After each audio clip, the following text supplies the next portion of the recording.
What's up guys? MaQueen Gaming here. So, andito ako ngayon sa GXR office para mag-upgrade ng PC. So, I'm going to upgrade my motherboard, hard drive, SSD, and processor.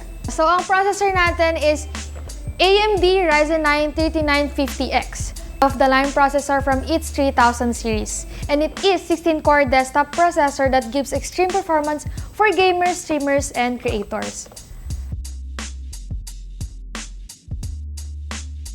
Para sa ating motherboard naman, ASRock B550 Pro 4. The B550 Pro 4 is a more cost-down version of the Extreme 4.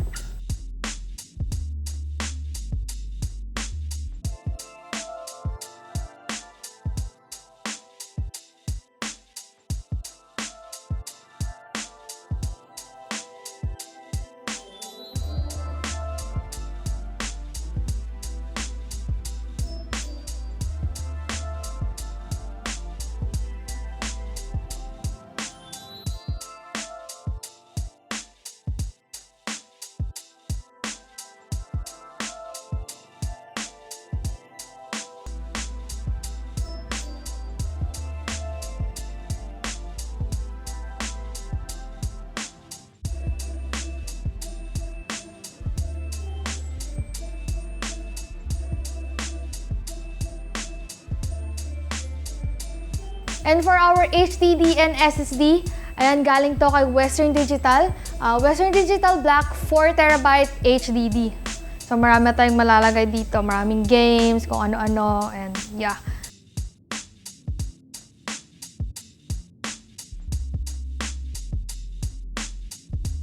And also, meron din tayong SSD, Western Digital Black SN850 1TB.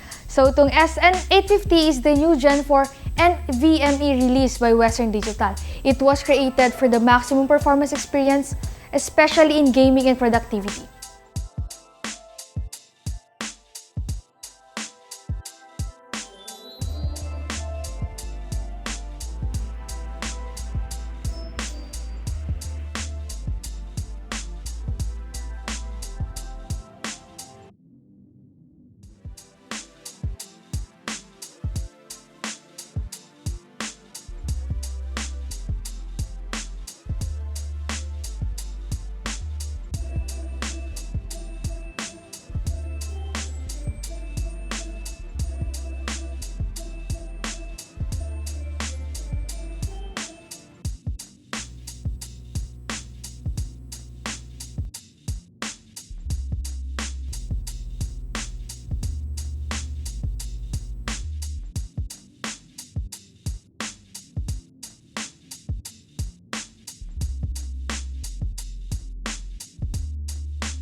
And okay guys, tapos na tayo mag-upgrade ng ating PC. Tignan natin yung kinalabasan niya. Tingnan natin kung mag-open siya. Let's see!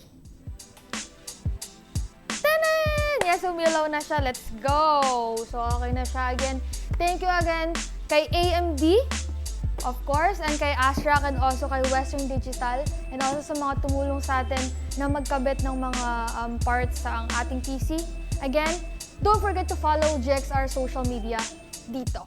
Right here. Okay? Also, don't forget to follow my pages, MaQueen Gaming on all social medias.